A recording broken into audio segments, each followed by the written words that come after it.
तो देखो, अब हम कर रहे हैं chapter number 5, dissolution of a partnership firm. So dissolution of a partnership firms when firm closes down its business and comes to an end. तो देखो, बिजनेस ही एंड हो रहा है. एक होता है डिसोल्यूशन ऑफ पार्टनरशिप और एक है डिसोल्यूशन ऑफ पार्टनरशिप फर्म्स. तो दोनों में डिफरेंस है.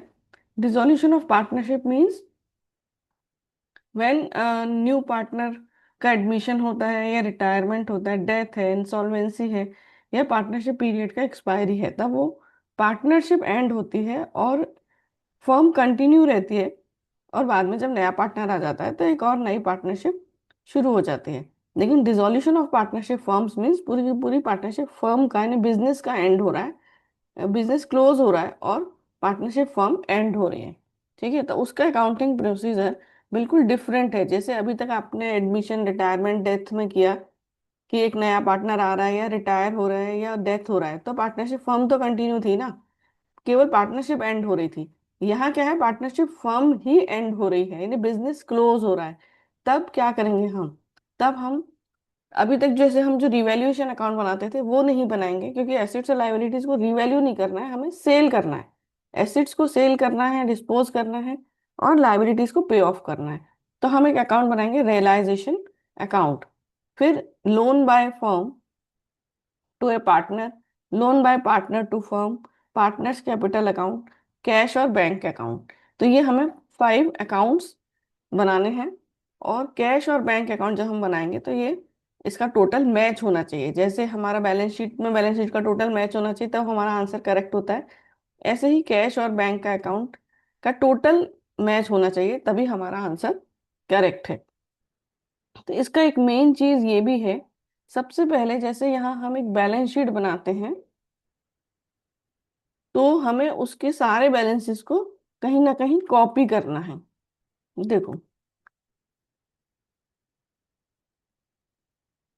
जैसे हमारा ये बैलेंस शीट है, तो फर्स्ट पॉइंट इसका यही है कि हम जितने भी अकाउंट्स बनाने हैं सब एक ही बार में हम लेजर क्रिएट कर लें और फिर उन्हें. अब देखो, ये बैलेंस शीट है, तो बैलेंस शीट में हमें हर एक चीज को कहीं ना कहीं ट्रांसफर करना है या उसके लिए जो भी अकाउंट्स बनाने हैं वो बनाने हैं. ठीक है, तो जैसे ये देखो, नॉन करेंट एसेट्स में plant and machinery, land and building, furniture, motor car, investment, और ये डेटर्स. तो इन सबको हमको रियलाइजेशन अकाउंट में ट्रांसफर करना है. ठीक है,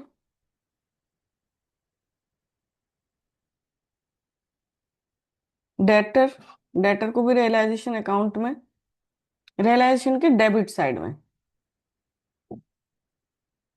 ये भी रियलाइजेशन के डेबिट साइड में.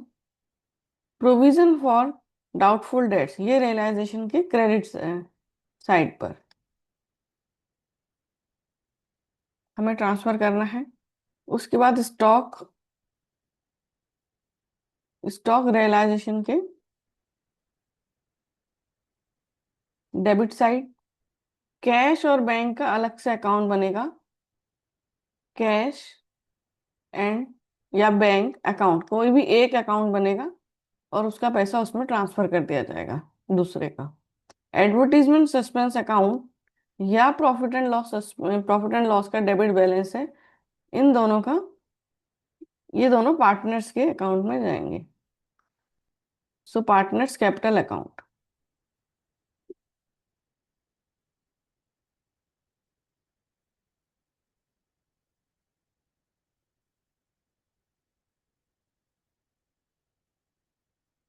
ठीक है, तो एसेट साइड का जितना भी हो सब डेबिट में जाएगा, फिर जो भी अकाउंट हो. अब ये है कैपिटल अकाउंट, तो ये तो आएगा पार्टनर्स कैपिटल अकाउंट में.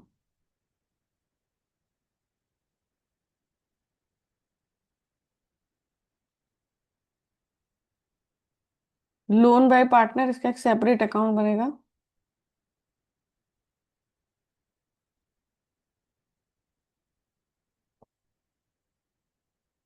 क्रेडिटर्स बिल्स पेबल और बैंक ओवरड्राफ्ट, ये तीनों जाएंगे रियलाइजेशन में.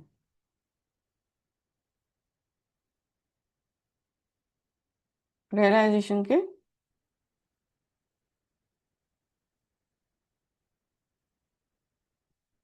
Credit side.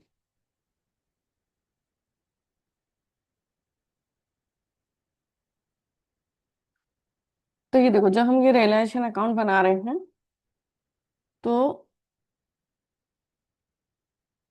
यहाँ हम लिखेंगे टू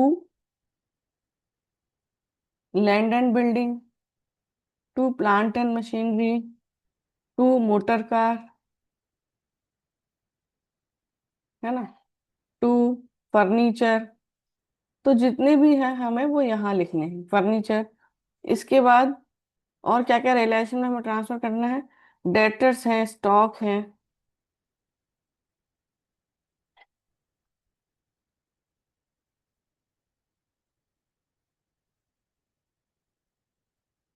और जो प्रोविजन फॉर डाउटफुल डेट्स है वो यहाँ लिखेंगे by provision for doubtful dates,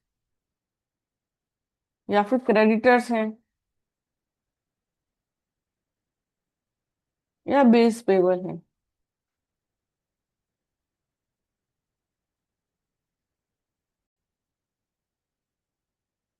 और देखो, बैंक ओवरड्राफ्ट भी हमारा शॉर्ट टर्म बोरोइंग है, तो उसे भी हम यहाँ क्रेडिट कर रहे हैं। तो जितने भी एसेट्स हैं हमारे जो रियलाइज हो सकते हैं या रियलाइज होने वाले हैं, उनको हम रियलाइजेशन के डेबिट में लिख रहे हैं, और जो भी लाइबिलिटीज है जिन्हें हमें पे करना है वो हम क्रेडिट साइड में लिख रहे हैं रियलाइजेशन के। और कोई भी इंटेंजिबल एसेट्स है उसको भी लिखेंगे टू गुडविल, पेटेंट्स। ठीक है। अब क्या है कि यदि कोई भी एसेट्स का रियलाइजेशन हो रहा है, मतलब उसको हम सेल कर रहे हैं एसेट्स को, तो वो हम यहाँ पर लिखेंगे बाय बैंक, वो जो एसेट सेल हो रही है।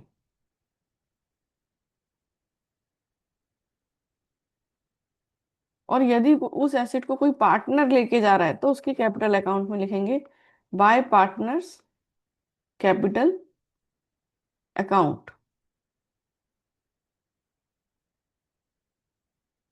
और ऐसे ही जो लाइबिलिटीज है उनका पेमेंट होगा इधर टू बैंक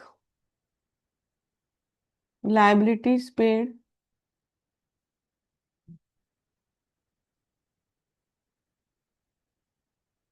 और यदि उसे कोई पार्टनर लेके जा रहा है तो आ जाएगा टू पार्टनर्स कैपिटल अकाउंट।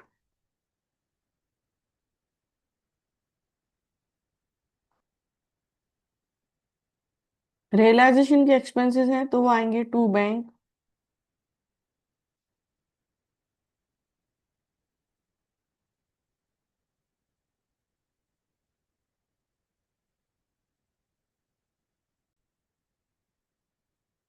तो ये जो कैपिटल अकाउंट है, इसमें यदि कोई एसेट्स किसी पार्टनर ने ली है तो ये आएगी एसेट्स टेकन ओवर। और यदि कोई अनरिकॉर्डेड एसेट है उसको हमने सेल किया है तो आएगा बाय बैंक अनरिकॉर्डेड एसेट को सेल करने से।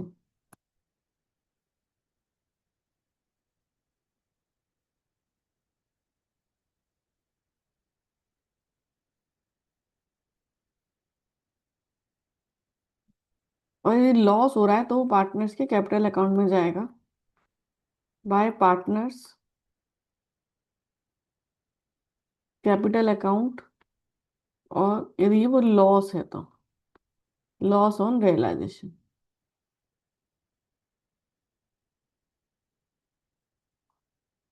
यहाँ देखो हमने सब एसेट्स लिखे हैं, टेंजिबल इंटेंजिबल। और ये हमने लाइबिलिटीज का अमाउंट लिखा है यदि पे किया है तो। ये जो लाइबिलिटीज रिकॉर्डेड हैं, यदि कोई लाइबिलिटीज रिकॉर्डेड नहीं है, सो अनरिकॉर्डेड लाइबिलिटीज को भी यदि पे किया है तो यहाँ पर आ जाएगा टू बैंक अनरिकॉर्डेड लाइबिलिटी।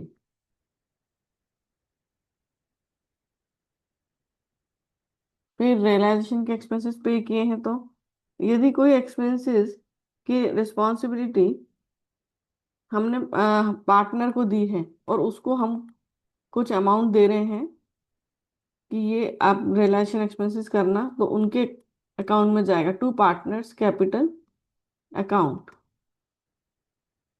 और यदि कोई प्रॉफिट होगा तो यहाँ आ जाएगा टू पार्टनर्स कैपिटल अकाउंट।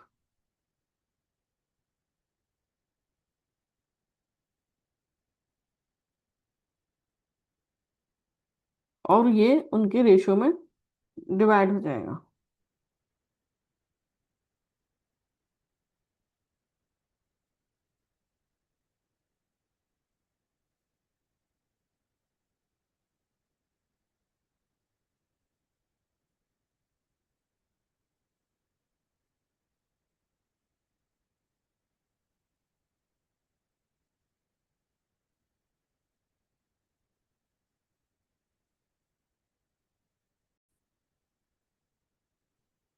देखो अब हम कर रहे हैं रियलाइजेशन अकाउंट में जर्नल एंट्रीज कैसे होंगी। तो देखो फॉर क्लोजिंग अकाउंट्स, जो बैलेंस शीट होती है उसकी सब चीज़ें हमें किसी ना किसी अकाउंट में ट्रांसफर करनी है, उसे क्लोज करना है। ठीक है, सो क्लोजिंग एसेट्स अकाउंट।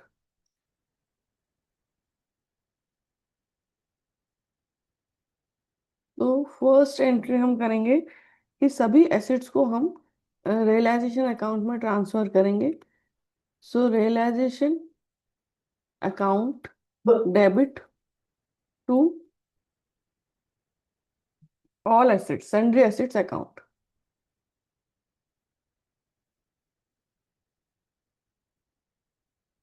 तो इसमें आ जाएंगे ऑल रियलाइजेबल एसेट्स जो कि कैश में कन्वर्ट हो सकते हैं,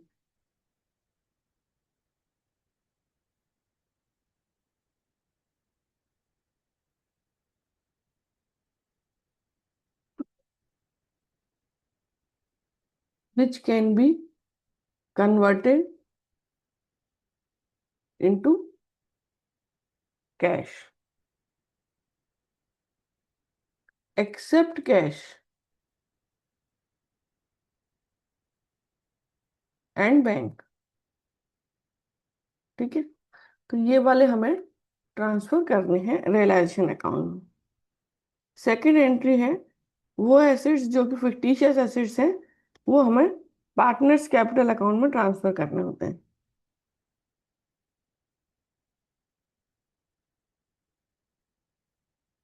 तो partners capital account debit to profit and loss account to deferred revenue expenditure account.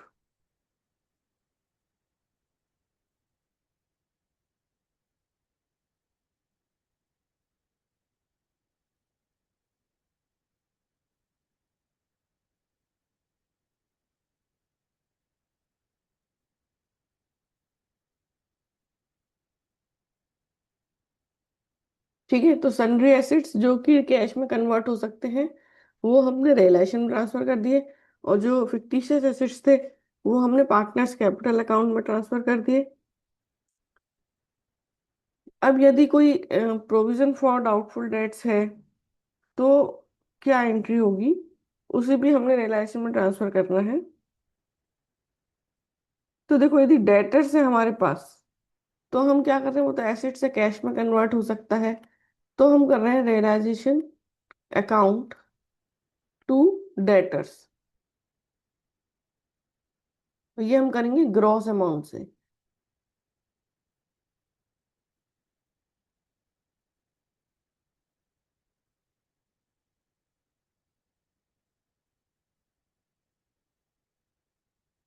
और इसका जो प्रोविजन है उसको हम ट्रांसफर कर देंगे रियलाइजेशन में, लेकिन उसकी क्रेडिट साइड पर। So provision for doubtful debts to realisation.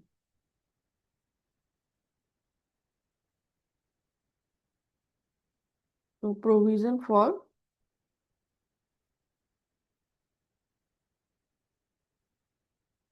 Doubtful debts.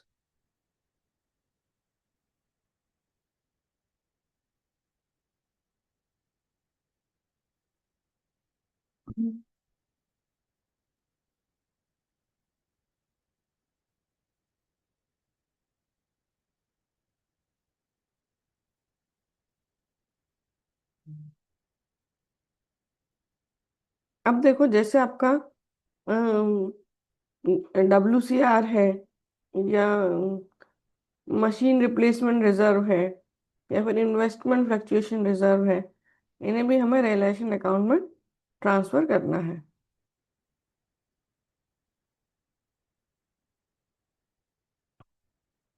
देखो, जैसे हमने provision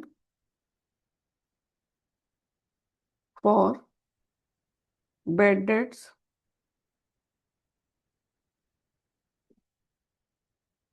provision for depreciation,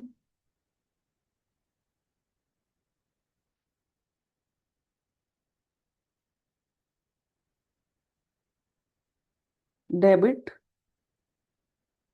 machine replacement reserve account debit,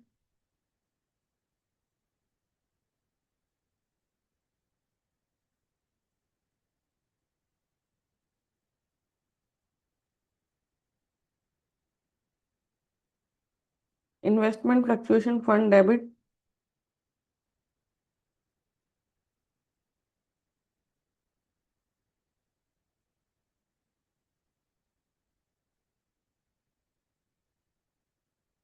to realisation.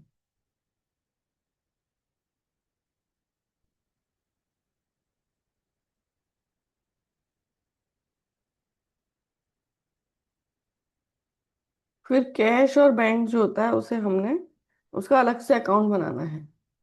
तो cash and bank not transferred to realisation,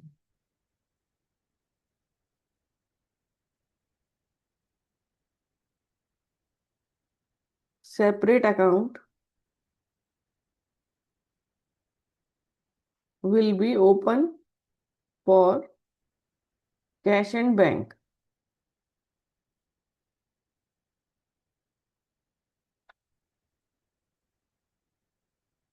फिर एक लास्ट पॉइंट है, assets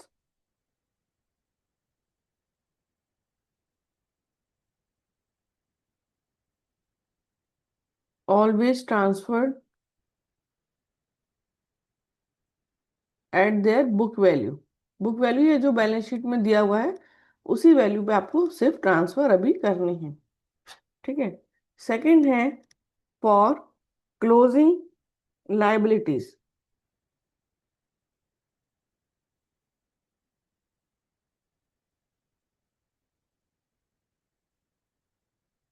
इसमें देखो, आपके क्रेडिटर्स होंगे, तो सन्ड्री लाइबिलिटीज क्रेडिटर्स हैं, बिल्स पेबल है, बैंक ओवरड्राफ्ट है, या लोन है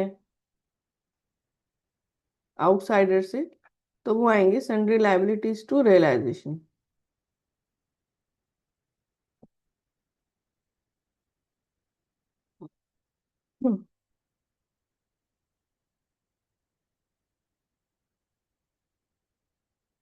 इसमें हमें क्या ध्यान रखना है, points to remember,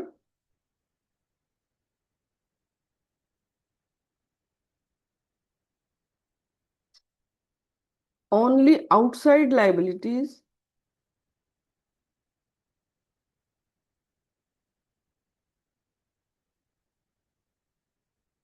to be transferred in realisation.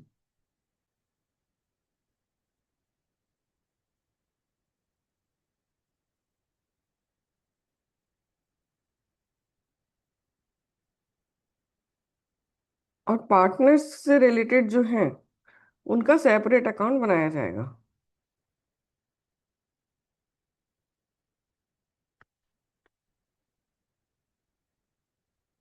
Partners loan account to be prepared separately.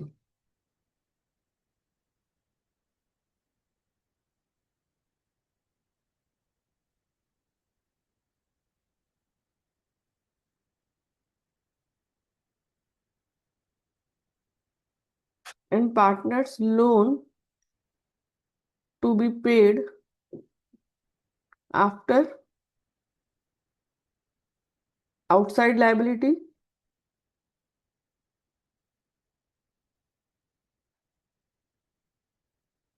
but before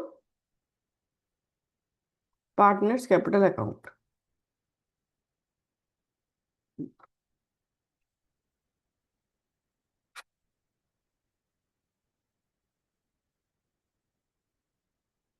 Payment of partners capital.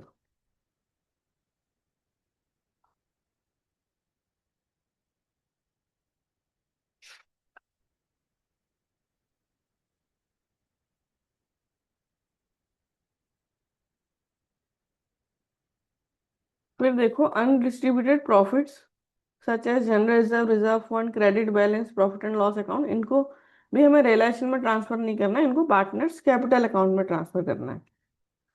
So general reserve, reserve fund account,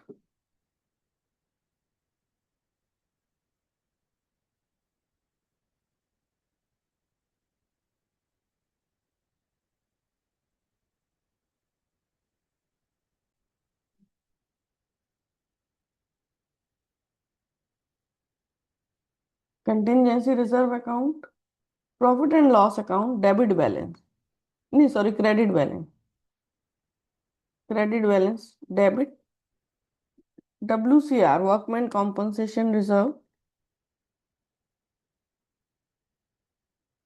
to partners capital.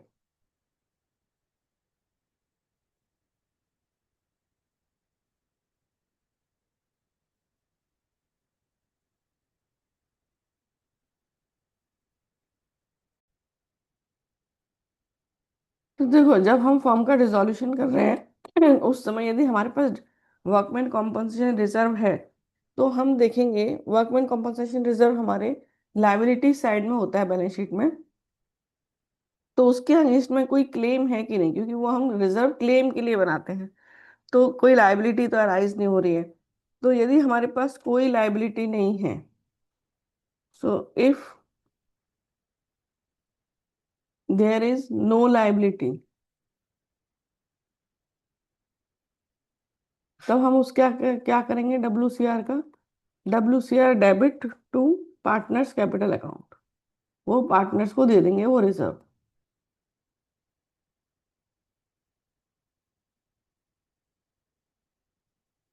ठीक है. Second case है कि यदि liability तो है लेकिन वो WCR से कम है.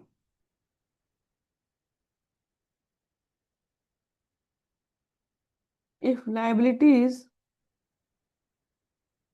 Less than WCR,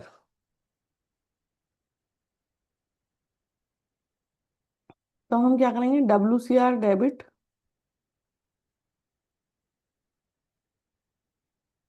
to realisation. तो इसमें हम एक एग्जांपल ले लेते हैं पहले. WCR है हमारे पास 20,000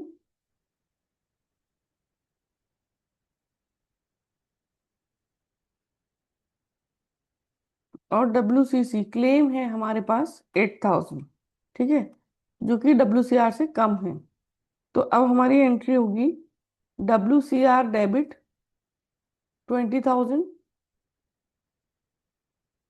टू रियलाइजेशन. रियलाइजेशन में हम कितना ट्रांसफर करेंगे, जितना हमारा क्लेम है.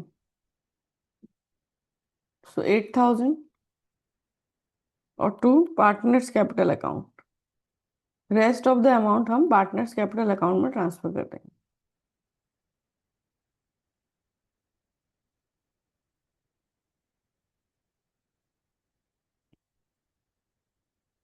थर्ड है हमारा liability is equal to WCR.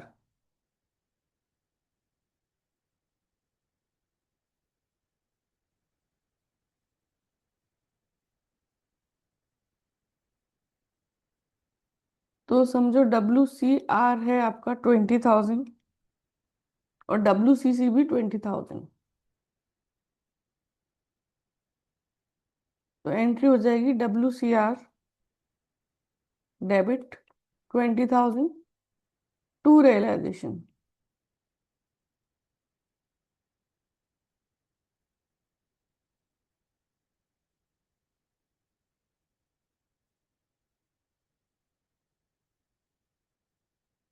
Fourth है हमारा, if liability is more than WCR।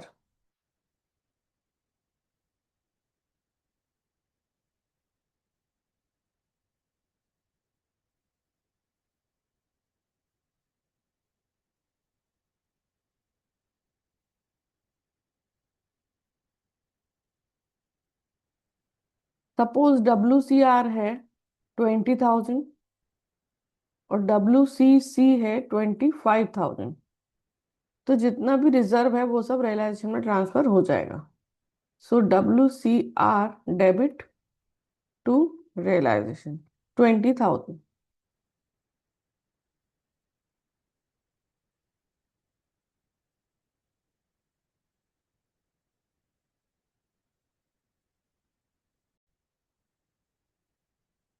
अब हमने यहाँ पर बैलेंस शीट की सब ट्रांसफर कर लिए हैं अमाउंट्स। तो अब हम देखेंगे कि एसेट्स यदि रियलाइज हो रही हैं, मतलब यदि ये वो सेल हो रही हैं या उन्हें कोई पार्टनर लेकर जा रहा है, तो क्या एंट्री होगी।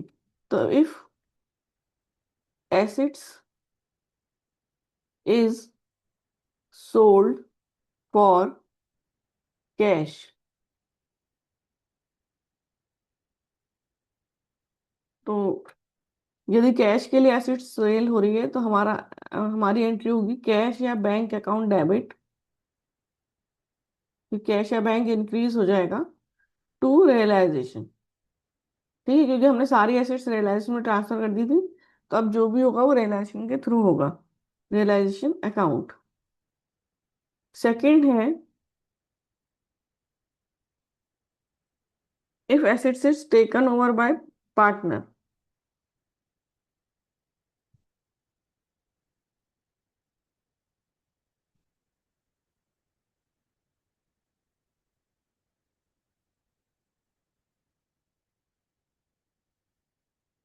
तब एंट्री होगी partners capital account debit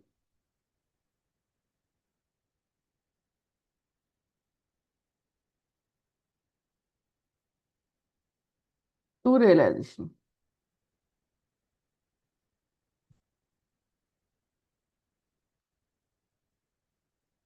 third है, यदि एसेट्स को किसी क्रेडिटर ने लिया है, किसी लायबिलिटी के अगेंस्ट में सेटल किया गया है। So if asset is given away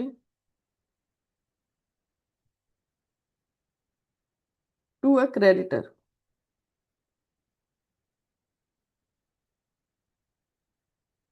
in part और फुल पेमेंट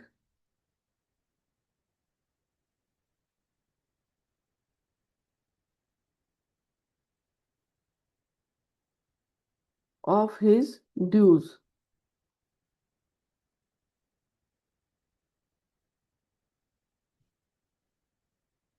तो no entry.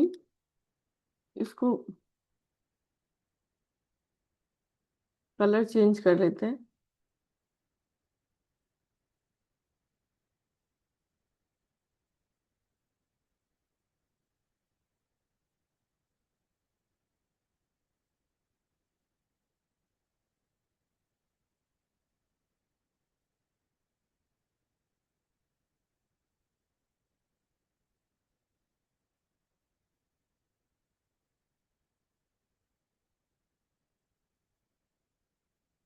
No entry is passed for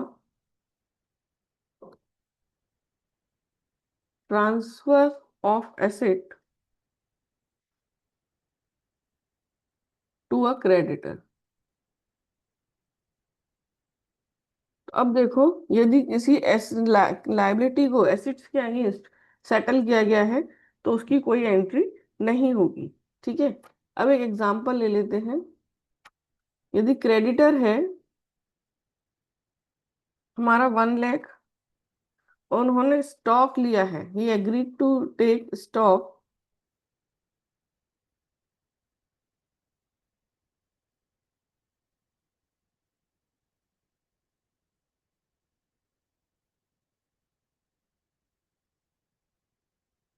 book value 80,000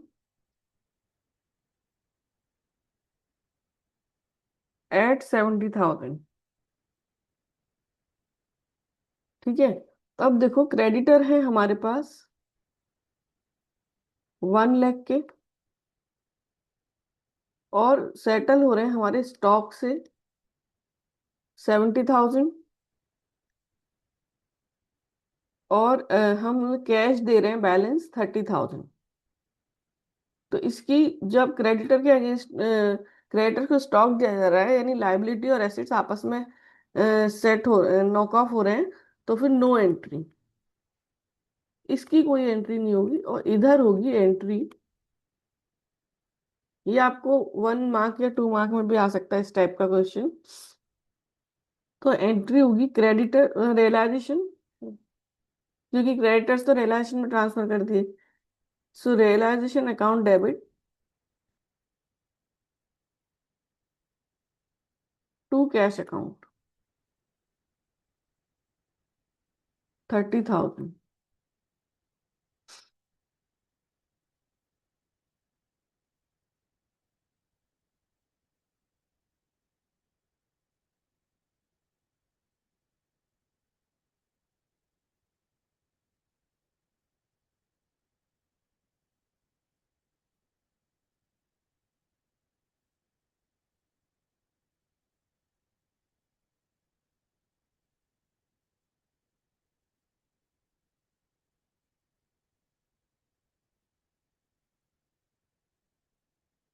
as per new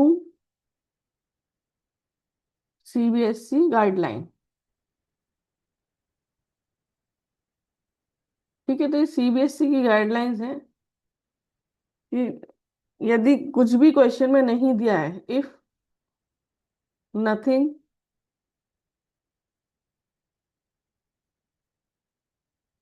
given in question relating to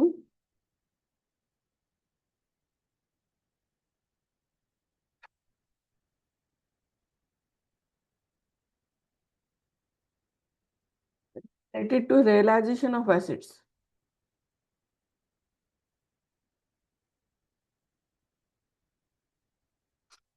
तो टेंजिबल एसेट्स है यदि,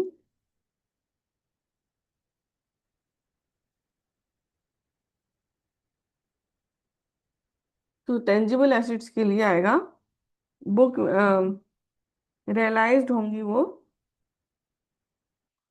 book value पर।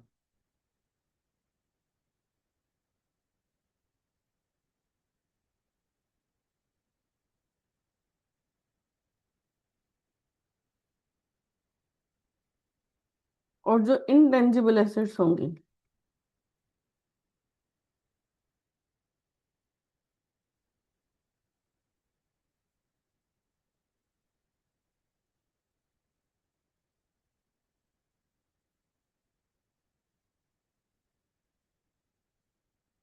Assumed eight no value, मतलब zero.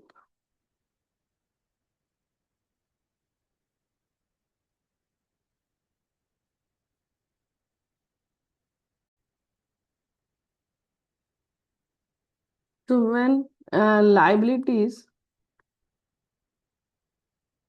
Paid in cash, तो realisation के through होगा, क्योंकि हमने लाइबिलिटीज तो सब रियलाइजेशन में ट्रांसफर कर दिए थे। So realisation account debit to cash या बैंक, चेक से कर रहे हैं तो बैंक अकाउंट, तो लाइबिलिटीज पेड हो गए। या फिर यदि उन लाइबिलिटीज को कोई पार्टनर लेके जा रहा है, so liabilities taken over by partner, so realisation account debit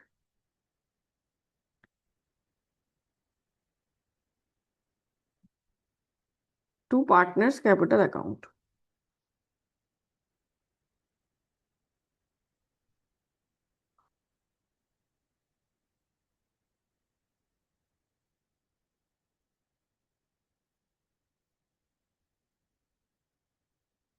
important point है यदि क्वेश्चन में दिया है या नहीं दिया है, हमें लायबिलिटीज का पेमेंट फुल में करना है। So if question is silent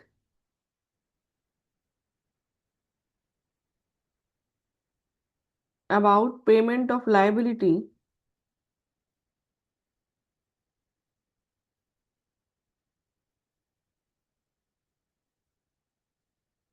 then it has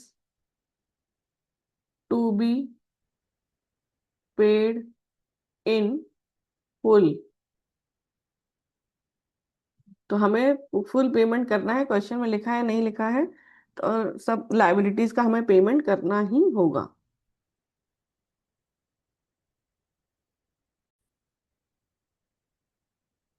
तो when expenses are paid by the firm, यदि फर्म ने एक्सपेंसेस पे किए हैं तब क्या एंट्री होगी? तो तब एंट्री होगी realization account debit to cash और बैंक। सेकंड है when expenses are paid by partner.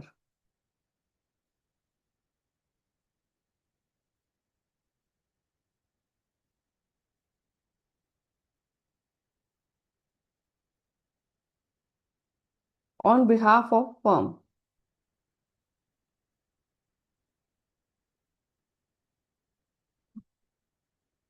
तो हम ये फर्म के यदि एक्सपेंसेस है, यदि फर्म की रिस्पॉन्सिबिलिटी है, तो हमें रियलाइजेशन अकाउंट तो डेबिट करना ही है।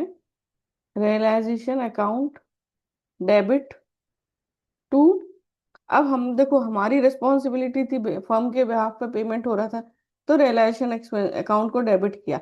लेकिन हमारा कैश या चेक से पेमेंट नहीं हो रहा है, तो वो डिक्रीज नहीं होगा। लेकिन पार्टनर कर रहे हैं तो हम पार्टनर के कैपिटल अकाउंट को क्रेडिट कर रहे हैं। सो पार्टनर्स कैपिटल अकाउंट। थर्ड है जब फर्म एग्री टू पे a fixed amount to partner towards realization expenses and partner has to bear the expenses। When firm has agreed to pay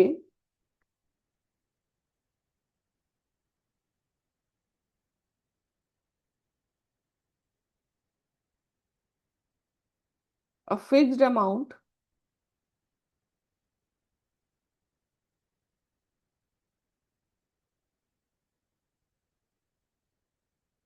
to a partner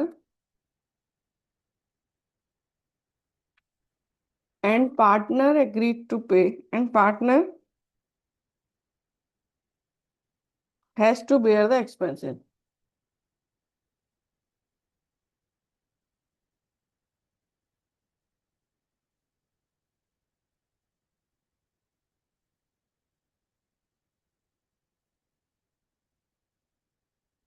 अब इसमें हमें क्या करना है कि realization account debit to partners capital account.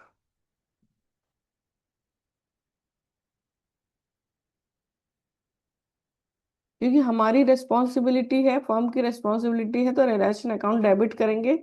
और हम partner को दे रहे हैं, तो पार्टनर्स कैपिटल अकाउंट को क्रेडिट कर रहे हैं। ठीक है, कैश और चेक से हमारा पेमेंट नहीं हो रहा है, तो पार्टनर को दे रहे हैं, तो पार्टनर्स के कैपिटल अकाउंट में हम क्रेडिट कर रहे हैं। तो अमाउंट आएगा इसमें जो रेम्यूनरेशन है,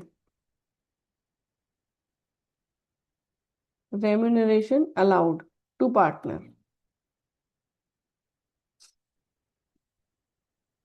और जो एक्सपेंसेस पार्टनर ने किए हैं उससे उसका कोई एंट्री नहीं होगा, क्योंकि वो उस partner has to bear the expenses, तो उसका हम कोई एंट्री नहीं करेंगे।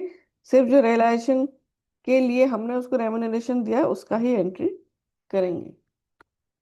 फोर्थ है realization expenses are to be borne by partner and the expenses are paid by the firm. तो ये देखो ये उल्टा है। When realization expenses borne by partner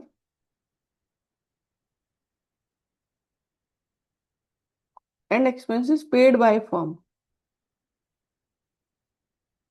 तो देखो यहाँ किसकी रिस्पॉन्सिबिलिटी थी, पार्टनर की। ठीक है, तो हम रिलेशन अकाउंट तो डेबिट नहीं करेंगे क्योंकि हमारी रिस्पॉन्सिबिलिटी नहीं थी, पार्टनर की थी। तो पार्टनर का कैपिटल अकाउंट हम डेबिट कर रहे हैं क्योंकि ये एक्सपेंस पार्टनर ने किया नहीं, तो उसके अकाउंट को डेबिट कर लेंगे। सो पार्टनर्स कैपिटल अकाउंट डेबिट। और कैश किसका कम डिक्रीज हो रहा है, फर्म का। तो फर्म का कैश या बैंक डिक्रीज हो रहा है तो वो क्रेडिट हो जाएगा। सो टू कैश और बैंक। ठीक है, और फर्म की रिस्पॉन्सिबिलिटी नहीं थी इसलिए रिलेशन को डेबिट नहीं किया है, पार्टनर की रिस्पॉन्सिबिलिटी थी और उसने पेमेंट नहीं किया है, तो हम पार्टनर्स कैपिटल अकाउंट को डेबिट कर रहे हैं, उसका अकाउंट डेबिट कर रहे हैं। कैश और बैंक अपना डिक्रीज हुआ फर्म का, इसलिए वो भी हम क्रेडिट कर रहे हैं।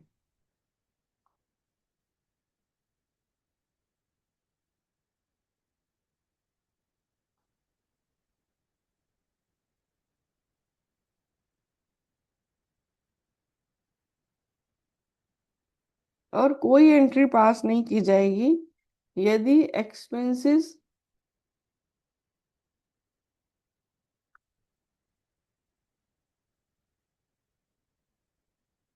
Bond by partner and paid by partner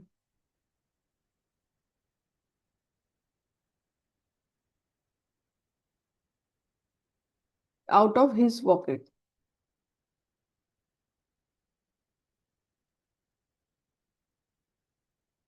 ठीक है, यदि पार्टनर ने ही पे करनी है और पार्टनर ने ही पे किए हैं, रिस्पॉन्सिबिलिटी भी पार्टनर की थी, तो फिर उसमें हमें कोई एंट्री पास नहीं करनी है।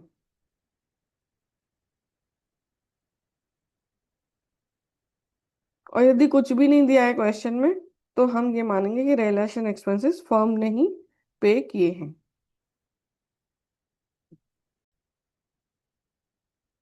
देखो रिलेशन अकाउंट अब हम क्लोज कर रहे हैं, तो रिलेशन अकाउंट में यदि प्रॉफिट आता है, यानी क्रेडिट साइड ज्यादा है डेबिट साइड कम है, तो एंट्री होगी रियलाइजेशन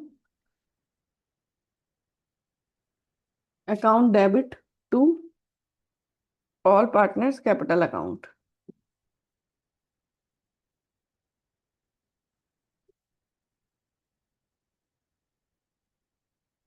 तो यदि प्रॉफिट है तो,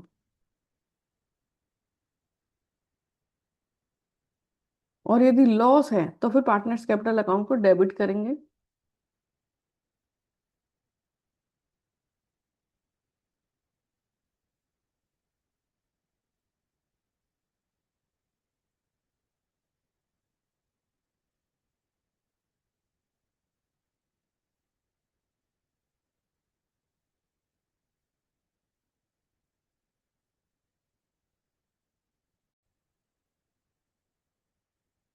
तो देखो यदि loan by firm to partner, तो ये क्या है, ये एक एसेट है।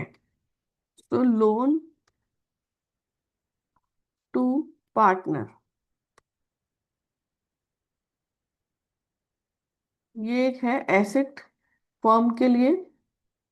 ठीक है, और इसे हमने रियलाइजेशन अकाउंट में ट्रांसफर नहीं करना है।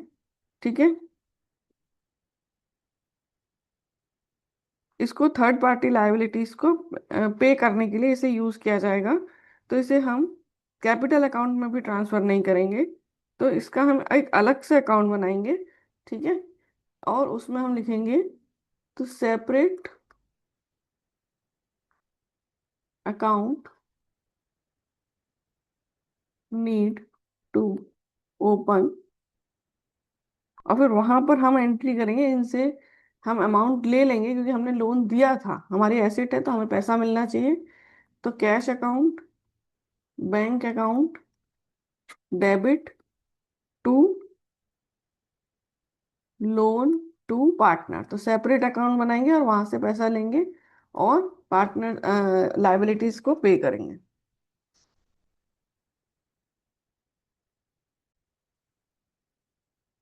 तो देखो यदि हमने लोन दिया है किसी पार्टनर को, पार्टनर ने लोन दिया है फर्म को, तो ये लाइबिलिटी है फर्म के लिए। तो लोन बाय पार्टनर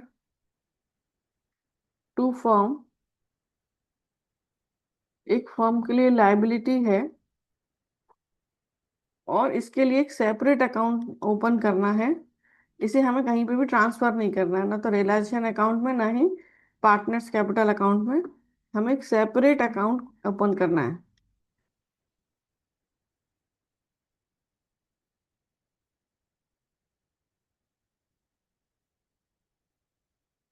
और फिर एंट्री क्या हो जाएगी? Loan by partner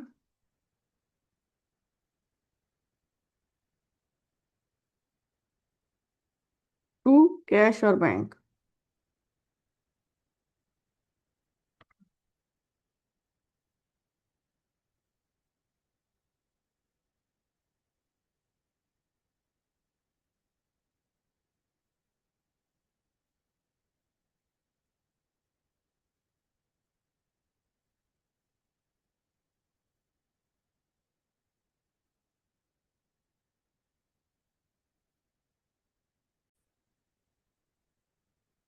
partners capital account.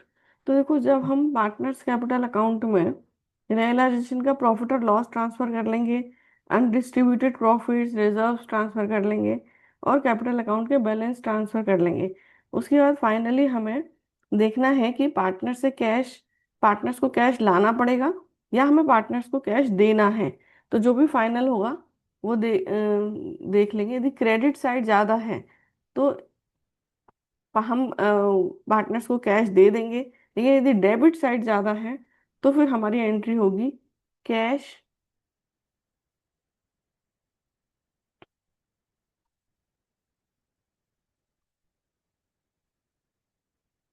और बैंक अकाउंट डेबिट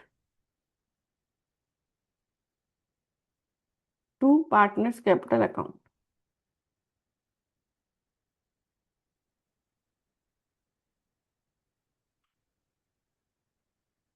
या फिर यदि हमें, तो इसमें क्या होगा, कैश ब्रॉट बाय पार्टनर। यदि कुछ कम पड़ रहा है तो पार्टनर्स को लेके आना पड़ेगा।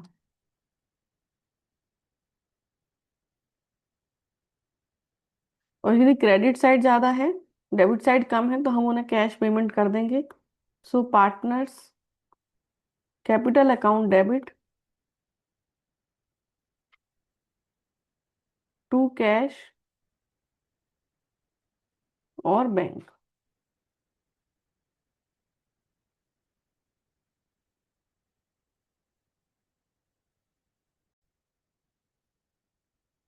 तो लास्ट में देखो, कैश अकाउंट बनाया जाता है। ठीक है। तो कैश अकाउंट में जितने भी रिसीट्स हैं, जहां जहां से पैसा आया, वो डेबिट साइड में लिखेंगे। ठीक है। और जो पेमेंट कर रहे हैं हम, वो क्रेडिट साइड पर लिखेंगे। ठीक है। उसके बाद जो बच जाता है वो हम पार्टनर, नहीं बचेगा नहीं, इसमें हमें ये जो टोटल है ये हमारे मैच करने चाहिए। यदि ये हमारे टोटल मैच नहीं कर रहे हैं, इसका मतलब हमने कोई मिस्टेक किया है।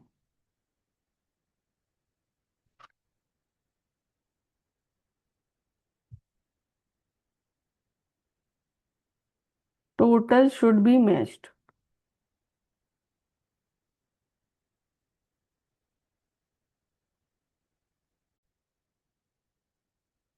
तो देखो, ये हम पहले भी डिस्कस कर चुके हैं। यदि loan by firm to partner है या loan by partner to firm है, तो ये दोनों ही रियलाइजेशन अकाउंट में भी नहीं आएंगे और ट्रांसफर नहीं होंगे। मतलब इनके बैलेंसेस जो बैलेंस शीट में है वो रियलाइजेशन अकाउंट में भी ट्रांसफर नहीं होंगे और पार्टनर्स कैपिटल अकाउंट में भी नहीं जाएंगे। इनके हम सेपरेट अकाउंट बना लेंगे और वहां से हम कैश से इनका पेमेंट आइदर ले लेंगे या दे देंगे। ठीक है। यदि लाइबिलिटी है हमारे लिए तो हम पे करेंगे, एसेट्स है हमारे लिए तो हम रिसीव कर लेंगे कैश या बैंक अकाउंट।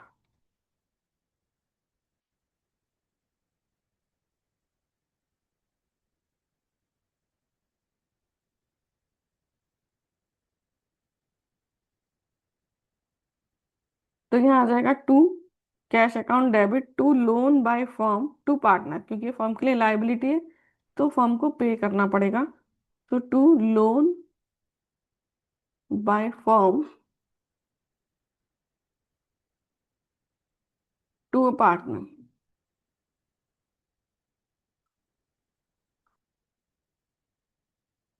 और यहां पर आएगा by loan by partner to firm.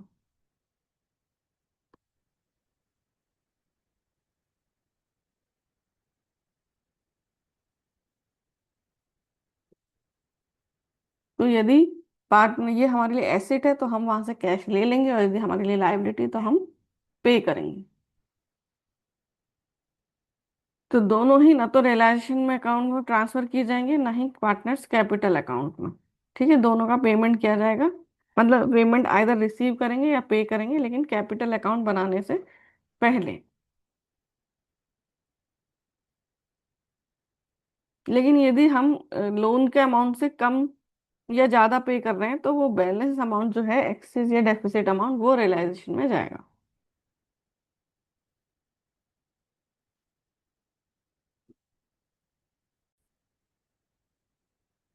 यदि किसी पार्टनर ने एसेट लिया है, वो रिकॉर्डेड है या अनरिकॉर्डेड है, तो क्या एंट्री होगी? Partners capital account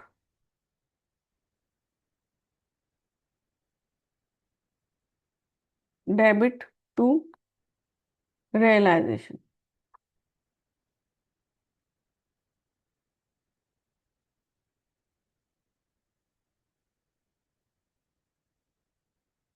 for recorded and unrecorded asset, कोई भी एसेट हो यदि पार्टनर ने लिया है तो रियलाइजेशन के क्रेडिट में जाएगा।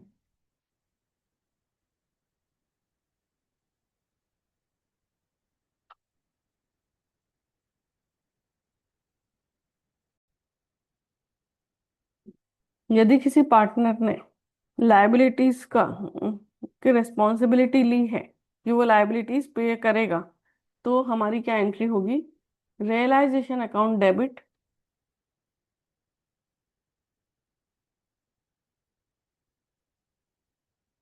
To partners capital account.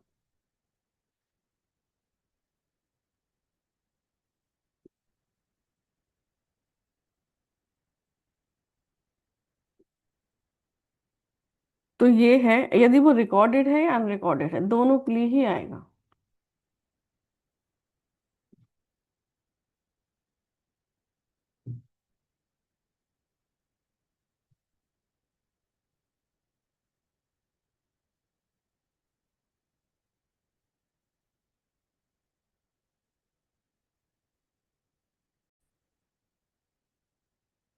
देखो, ट्रीटमेंट ऑफ गुडविल, गुडविल का ट्रीटमेंट कैसे करना है? यदि बैलेंस शीट में गुडविल दी हुई है तो देखो, यहाँ गुडविल का ट्रीटमेंट बिल्कुल अलग है। जैसे हम एडमिशन में या रिटायरमेंट में कर रहे थे, वहां से बिल्कुल डिफरेंट है। तो ये गुडविल है आपका, जो कि बैलेंस शीट में दिया है। ठीक है, बैलेंस शीट एसिड साइड।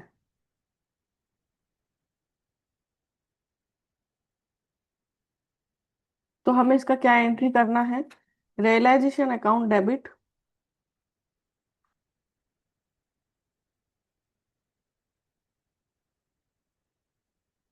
किसी और एसेट की तरह हमें गुडविल को भी रियलाइजेशन अकाउंट में ट्रांसफर करना है।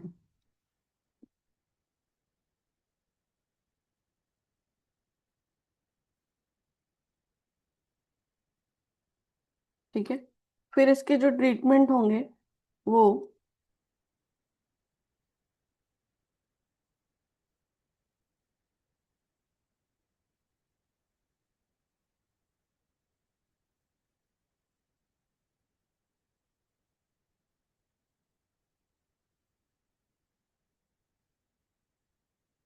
तो रियलाइजेशन में हमने गुडविल को ट्रांसफर किया है, यदि वो ऑलरेडी बुक्स में है तो। यदि वो बुक्स में नहीं है तो हम कोई एंट्री करेंगे ही नहीं, सिंपल। ठीक है, तो गुडविल बैलेंस शीट में है एसेट साइड पर, तो हमने एंट्री की किसी और एसेट की तरह, realization account debit to goodwill account. अब यदि उस गुडविल का हमें कैश पेमेंट मिल गया है, if some amount realised against goodwill,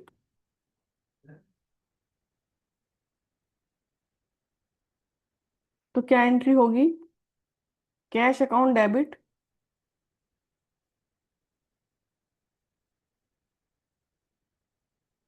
to realisation.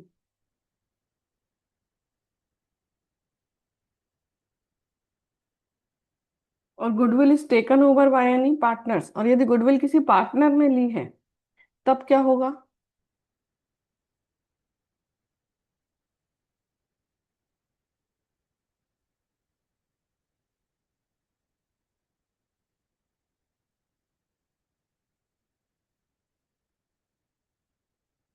तो होगा partners capital account to realisation.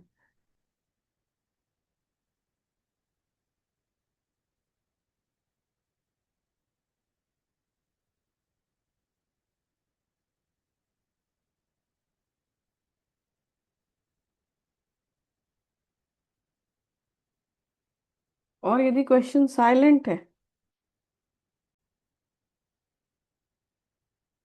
if question is silent about the realization of goodwill, it is assumed that goodwill has not realized any value. So if question is silent about realization of goodwill, it is assumed that goodwill has not realized any amount. So if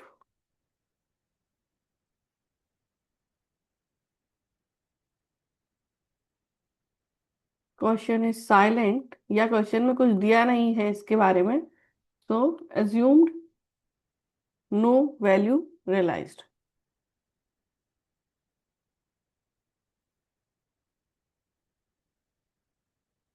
क्योंकि ये intangible asset है, intangible assets के लिए यदि कुछ नहीं दिया है तो as per CBSE guidelines zero value.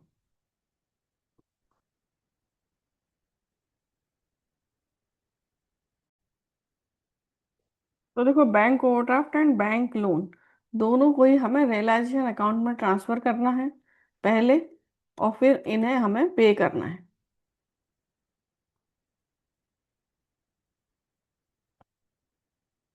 Transfer to realisation account और देन पेड।